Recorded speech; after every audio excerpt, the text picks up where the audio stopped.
Hello friends, welcome to बनाव prime. ये है रिवेंज टेकर सीरीज का एक और नया एपिसोड। ना लेट्स बिगिन। एपिसोड की शेटर में देखते हैं मिंग एक अजीब सी खाली जगह पर है। मिंग के सामने एक जिन है जिसका नाम है विल ऑफ हेवन। इस विल ने मिंग को ह्यूमंस की हिस्ट्री और फ्यूचर के बारे में बहुत कुछ बताया है, जिसके हिसाब से ह्यूमंस के ऊपर बाकी नस्लों का अटैक होने वाला है। ये सुनने के बाद में मिंग थोड़ा सा घबराते हुए उस विल से पूछता है, ये बाकी की नस्लें जिनकी तुम बात कर रहे हो ये कितने ताकतवर है? क्या हमारे बुद्धिज्म और इमोर्टल कल्टिवेटर्स इनका सामना कर सकते हैं? विल कहता है ये बाकी की नस्लें बहुत ताकतवर है, इनके पास में अपनी कल्टिवेशन टेक्निक्स है, इनके पास में सुपर कल्टिवेटर्स हैं और इन सबसे इम्पोर्टेंट इनके पास में मेन गॉड्स हैं जो कि एक्सट्रीमली पावरफुल है। ये सुनकर मिंग कहता है अब ये मेन गॉड क्या होता है? विल कहता है जो मेनली मेन गॉड्स हैं वो सब के सब उन जगहों की विल है, जैसे कि मैं हेवन ऑफ विल हूँ, इसी तरह से वो भी विल मेंबर्स हैं। ये जो मेन गॉड्स होते हैं इनके पास में अनलिमिटेड पावर्स होती है, अनलिमिटेड रिसोर्सेस होते हैं जिनकी मदद से ये जो चाहें वो कर सकते हैं। इन मेन गॉड्स को तुम एक तरह से इनविंसिबल कह सकते हो, इन्हें हराया नहीं जा सकता। कुछ मेन गॉड्स के अंदर इतनी ज़्यादा पावर होती है वो अपनी बातों को हर एक वर्ल्ड के अंदर एक ही साथ पहुंचा सकते हैं, हेवन को भी कंट्रोल में कर सकते हैं। उनकी पावर्स की कोई भी लिमिट नहीं है, वो जो चाहे वो कर सकते हैं। मिंग कहता है इनके पास में कंट्रोलिंग की पावर है। तभी मिंग को कुछ समझ में आने लगता है। मिंग एकदम से कहता है क्या ऐसा हो सकता है? एवेली कॉर्प इसे गॉड ऑफ मैनकाइंड को क्रिएट करने के लिए बनाया गया था। विल कहता है हाँ तुम बिल्कुल ठीक कह रहे हो, लेकिन हमारी बुरी किस्मत थी, ये पूरी तरह से फेल रहा। सभी गॉड्स को एक साथ लाने के लिए हमें एक सुप्रीम पावर की जरूरत है, इसलिए हमने तुम्हें सिलेक्ट किया है। तुम हमारी एक टेस्टर हो। मिंग कहता है क्या तुम्हें लगता है मैं इस काबिल हूँ? मेरा कल्टिवेशन काफ़ी ज़्यादा अच्छा है, लेकिन फिर भी मैं एक्सट्रीम पावर से काफ़ी ज़्यादा दूर हूँ। विल कहता है हम केवल तुम्हें एक मौका दे सकते हैं, हम चाहते हैं तुम एक टेस्टर बनो, लेकिन आखिरी सिलेक्शन पूरी तरह से तुम्हारे ऊपर है। अगर तुम इसके लिए मना करना चाहते हो तो मना कर सकते हो, कोई भी जबरदस्ती नहीं है, लेकिन एक बात तो ध्यान रखना, अगर तुमने एक बार इसके लिए मना कर दिया तो तुम हमेशा हमेशा के लिए इस मौके को गवा दोगे। मिंग कहता है तुमने भी कहा था ह्यूमंस की नस्लें और भी बाकी के जो बिग वर्ल्ड्स हैं उनके अंदर भी है। टिन यून कॉन्टिनेंट उनमें से केवल एक छोटा सा पार्ट है, यानी कि इसका मतलब बाकी के जो बिग वर्ल्ड्स हैं उनके अंदर बहुत सारे ऐसे ह्यूमंस होंगे जो कि टेस्टर बन चुके होंगे। विल कहता है हाँ तुम बिल्कुल ठीक कह रहे हो, बाकी के जो ग्रेट वर्ल्ड्स हैं उनके अंदर बहुत सारे टेस्टर्स हैं।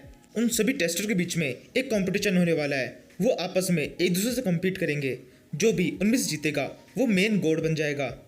ये सुनकर मिंग थोड़ा खुश जाता है और फिर उस विल से कहता है बाकी के जो वर्ल्ड्स हैं मैं उन सभी को देखना चाहता हूँ।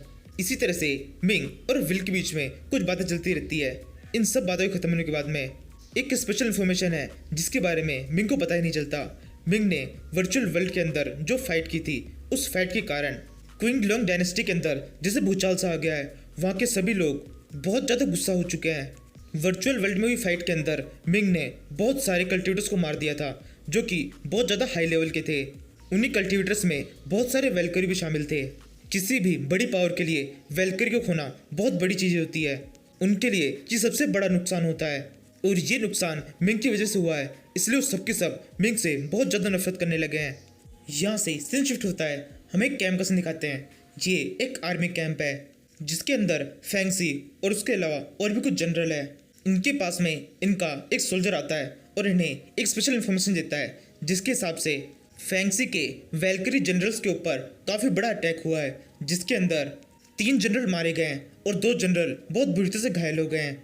ये सुनकर उस कैंप के अंदर जो बाकी के 7 ही सलाहकार ऑफिसर बैठे होते हैं वो सभी फैंक्सी से कहने लगते हैं सिचुएशन खराब होती जा रही है, लैंग्सडाउ मिलिट्री की पावर काफ़ी तेजी से बढ़ती जा रही है। अगर इसी तरह से उनकी पावर बढ़ती रही तो एक टाइम ऐसा आएगा जिस फाइट के अंदर हम जीत रहे हैं उसी फाइट के अंदर हम हारने लगेंगे। हमने इतने टाइम से फाइट करके इस लड़ाई के अंदर जो बढ़त बनाई है वो पूरी पूरी बेकार हो जाएगी। ये सुनकर फैंक्सी अपना सर पकड़ लेती है और फिर कहने लगती है हाँ मुझे पता है क्या हो सकता है, लेकिन अभी मुझे ये नहीं पता क्या करना चाहिए, मुझे सोचने के लिए थोड़ा टाइम चाहिए, आप सभी प्लीज़ यहाँ से चले जाइए। ये सुनकर उस कैंप के अंदर फैंक्सी के अलावा जो कोई भी होता है वो सबके सब वहाँ से चले जाते हैं। उन सभी के वहाँ जाने के बाद में फैंक्सी अपने उस कांच की मदद से मिंग से कांटेक्ट करती है। कुछ सेकंड्स में कांटेक्ट हो जाता है। वो मिंग से कहने लगती है यहाँ के हालात काफ़ी ज़्यादा खराब होते जा रहे हैं, इस लड़ाई के अंदर हम लगभग जीत चुके थे, लेकिन पता नहीं क्या हुआ है। लिंग्सडाउ की मिलिट्री के पास में काफ़ी सारी पावर आ गई है। अचानक से उनकी पावर काफी तेजी से इंक्रीज हो रही है। मुझे लगता है इस सब में क्विंग लोंग डायनेस्टी का हाथ है। मिंग कहता है हाँ तुम बिल्कुल ठीक कह रही हो, इस सब के पीछे वही है। मिंग कहता है हाँ तुम बिल्कुल ठीक कह रही हो, इसमें कोई भी शक नहीं है, इस सब के पीछे उन्हीं का हाथ है। बहुत सारे ऐसे लोग हैं जिनको लगता है कि तुम मेरी मेन पावर हो, जब तक तुम मेरे साथ में नहीं हो तब तक मैं काफ़ी कमज़ोर हूँ, इसीलिए वो सब ज़्यादा से ज़्यादा टाइम तक तुम्हें मुझसे दूर रखना चाहते हैं। इसी चीज़ को करने के लिए उन्होंने ये रास्ता निकाला है। वो अपोजिट साइड की मिलिट्री को बढ़ा रहे हैं ताकि तुम्हें ज़्यादा से ज़्यादा टाइम तक इसी जगह पर रोक के रख सकें। फेंगसी कहती है ये तो बहुत अच्छी बात है, तुम्हें सब कुछ पता है, अब तुम ये बताओ आगे क्या करना है, आगे की प्लानिंग क्या है, क्या इस सब से बाहर निकलने के लिए तुमने कुछ सोचा है?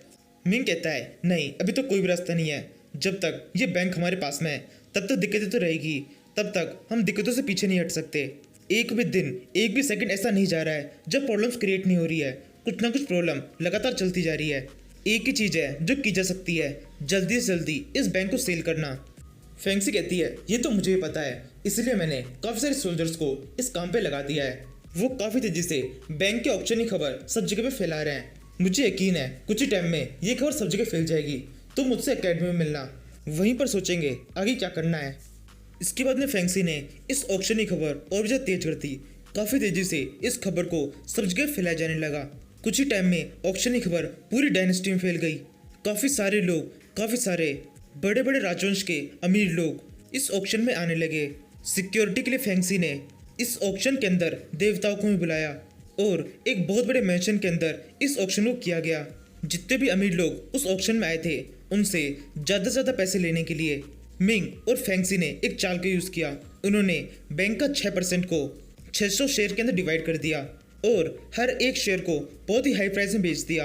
और फिर इसके बाद में आखिरकार ये नीलामी खत्म हुई। मिंग और फेंगसी एक जगह बैठ के बात करने लगते हैं। फेंगसी मिंग से कहती है हमने इन शेयर्स को काफ़ी ज़्यादा महंगे भाव में बेच दिया है, ये ऑक्शन सक्सेसफुली कंप्लीट हो गया है, हमारे पास में काफ़ी सारे पैसे आ गए हैं। ये चाल जो कि तुमने बनाई थी ये काफ़ी ज़्यादा शानदार थी। मिंग कहता है चाल तो शानदार थी, इस चाल के अंदर हमें शेयर्स को काफ़ी सारे छोटे छोटे पार्ट्स में डिवाइड करना था। अगर हम शेयर्स को बड़े बड़े पार्ट्स में सेल करते तो कुछ ही ऐसे लोग होते जो कि उन शेयर्स को खरीद पाते।